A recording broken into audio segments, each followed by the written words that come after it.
3 नवंबर 1605 गुरुवार को आगरा के किले में अकबर के लाडले शेखू बाबा यानी सलीम का राज्याभिषेक हुआ।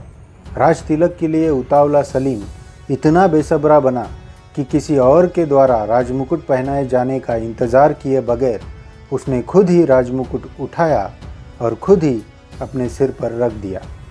बादशाह बनते ही शहज़ादा सलीम ने नूरुद्दीन मोहम्मद जहांगीर बादशाह गाजी की उपाधि धारण कर ली। दरबार के किसी अंधियारे कोने से जहांगीर का बड़ा लड़का ये सारा नज़ारा देख रहा था।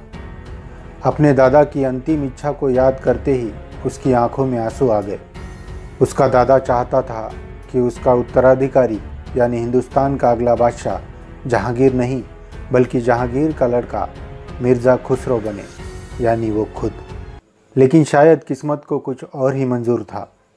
सिर पर राजमुकुट पहनाए जाने के बजाय अपने ही बाप द्वारा उसे अंधा बना दिया गया।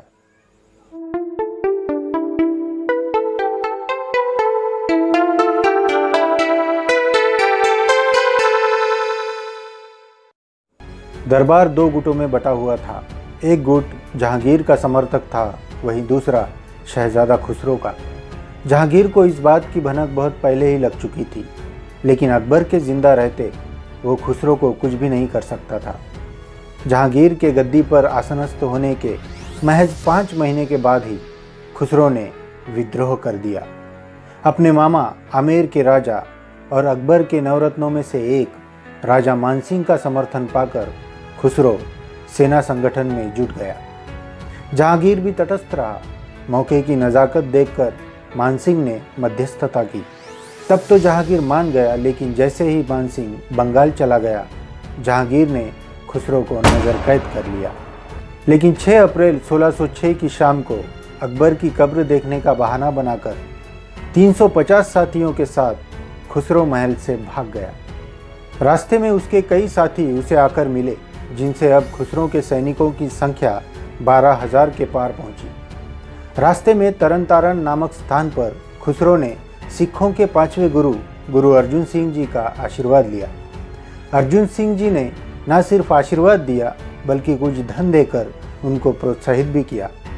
उधर जहांगीर को खुसरो के पल पल की खबर मिल रही थी। अब जहांगीर ने खुसरो का बंदोबस्त करने की ठानी और एक विशाल सेना लेकर खुद खुसरो को हराने निकल पड़ा। भैरववाल के मैदान में दोनों सेना आमने सामने टकराई और खुसरो युद्ध हार कर भाग गया। काबुल की तरफ भागते खुसरो और उसके साथियों को चिनाब नदी पार करते ही पकड़ा गया और जंजीरों में बांधकर सबको जहांगीर के शिविर में लाया गया।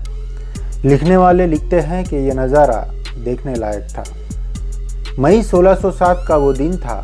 जंजीरों में जकड़ा खुसरो थर थर कांपता हुआ बिलक बिलक कर रो रहा था। उसके दाईं ओर हुसैन बेग और बाईं ओर अब्दुल रहीम था।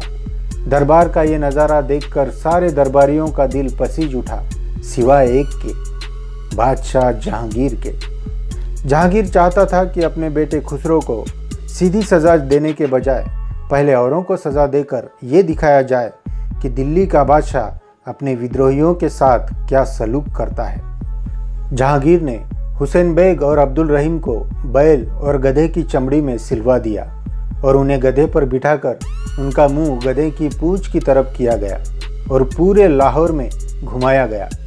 इस अमानवीय कुकर्म से हुसैन बेग 12 घंटे में ही मर गया और अब्दुल रहीम को दिन भर यातनाएं देने के बाद रिहा किया गया। खुसरो के अन्य साथियों को सड़क के दोनों किनारों पर सूली पर लटकाया गया और उनके बीच से खुसरो को हाथी पर सवार करके घुमाया गया। खुसरो का संवेदनशील हृदय इस दृश्य से चकनाचूर हो गया।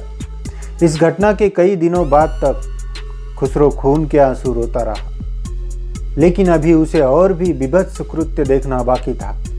उसके गुरु अर्जुन सिंह को खुसरो की मदद करने के दंडनीय अपराध पर 2 लाख रुपए का जुर्माना सुनाया गया, जिसे देने से मना करने पर गुरु अर्जुन सिंह को इतना प्रताड़ित करके मारा गया कि इतिहास का ये किस्सा याद कर कर आज भी रूहों की भी चीखें निकल जाती है।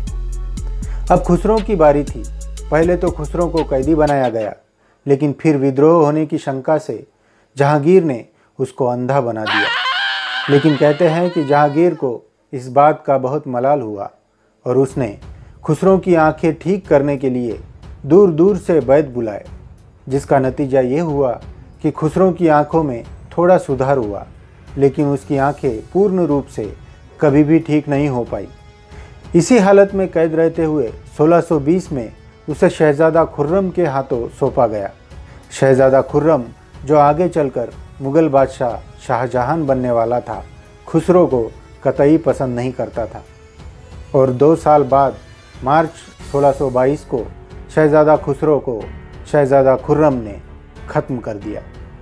मुग़लों के इस रक्त-रंजित इतिहास के बाद अगले वीडियो में देखेंगे जहांगीर का एक विधवा के साथ प्रेमालाप। धन्यवाद।